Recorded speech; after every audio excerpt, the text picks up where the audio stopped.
नमस्कार दोस्तों। तो दोस्तों आज बात करने वाले हैं उस पार्टी की जो इस दुनिया की सबसे बड़ी पार्टी है, जो इस दुनिया की सबसे ज़्यादा धनी पार्टी है, जिसने धारा 370 को ख़त्म करा दिया, जिसने अयोध्या राम मंदिर बनवा दिया और तो और जिस पार्टी के पास इस दुनिया के ही नहीं इस पूरे ब्रह्मांड के सबसे लोकप्रिय प्रधानमंत्री जी हैं, उस बीजेपी पार्टी की। अब आप लोगों के कभी न कभी तो दिमाग में ये बात चलती ही होगी कि भैया ये पार्टी इतनी बड़ी पार्टी कैसे हुई? प्रधानमंत्री जी इतने लोकप्रिय कैसे हुए? इससे पहले जितने भी प्रधानमंत्री थे लेकिन हुए लोकप्रिय, लेकिन इतने लोकप्रिय कोई नहीं हुए। तो इसे समझने के लिए आप लोगों को लेके चलते हैं साल 2008 से पहले। उस समय मेरे और आप लोगों के पास एंटरटेनमेंट होने के लिए या कोई न्यूज़ देखने के लिए या सुनने के लिए केवल 2 ही विकल्प हुआ करते थे। एक था टीवी, दूसरा था रेडियो। जब भी हम लोगों का कोई चीज़ देखने का मन होता था तो टीवी पे देख लेते थे, सुनने का मन होता था तो रेडियो पे सुन लिया करते थे। वो भी दोनों चीज़ें बाई चांस चलती थीं, बाई चॉइस नहीं चलती थीं। बाई चांस ऐसे चलती थी, जो चीज़ टीवी वाले हम लोगों को दिखाना चाहते थे हम लोगों को मजबूरी में देखना पड़ती थी। रेडियो पे जो सुनाया जाता था वो हम लोगों को भी मजबूरी में सुनना पड़ता था। आज की तरह स्मार्टफ़ोन की तरह नहीं कि हेलो गूगल हमको ये सुनना है, वो उस समय संभव नहीं था। लेकिन फिर आता है साल 2008। साल 2008 में भारत में यूट्यूब लॉन्च होता है, लेकिन उस वक़्त तक केवल भारत में 5% लोगों को ही यूट्यूब के बारे में पता था। लेकिन धीरे-धीरे आता है साल 2014 और बीजेपी पार्टी नरेंद्र मोदी जी को अपनी पार्टी का प्रधानमंत्री पद का उम्मीदवार घोषित करती है। तब ज़माना आ चुका था सोशल मीडिया का, लेकिन तब भी 50% लोगों के पास ही स्मार्टफ़ोन थे। लेकिन वहीं से मोदी जी ने अपना स्मार्ट दिमाग लगाना शुरू किया। इन्होंने जितने भी भारत में न्यूज़ चैनल थे उन सबको अपने प्रचार और प्रसार में लगा दिया। जैसे कि मैंने आप लोगों को शुरुआत में ही बताया था कि सबसे ज़्यादा धनी पार्टी मैंने शुरुआत में ही बोला था, और मोदी जी चुनाव जीत भी जाते हैं, वो भी केवल किसकी वजह से? केवल टीवी और यूट्यूब की वजह से।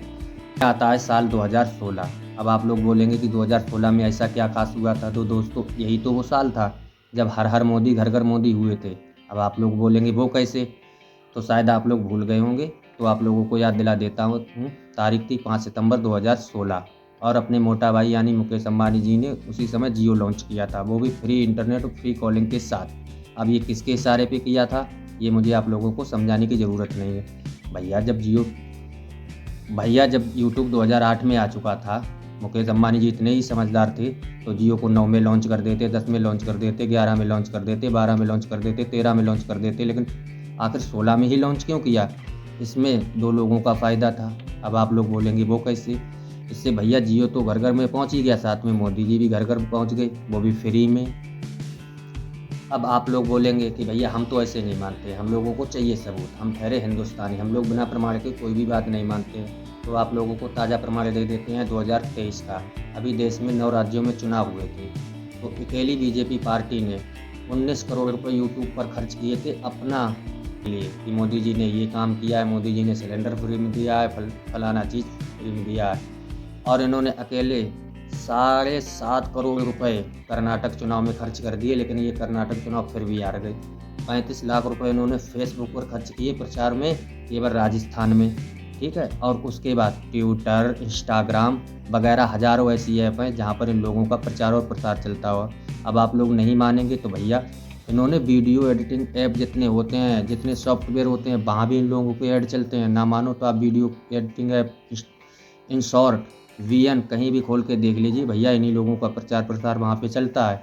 तो दोस्तों ऐसे मोदी जी पहुँचे हैं हर घर में, और तभी से नारा हुआ है हर हर मोदी घर घर मोदी। तो मिलेंगे दोस्तों किसी नेक्स्ट वीडियो में, तब तक के लिए राम राम तो अस्सलाम।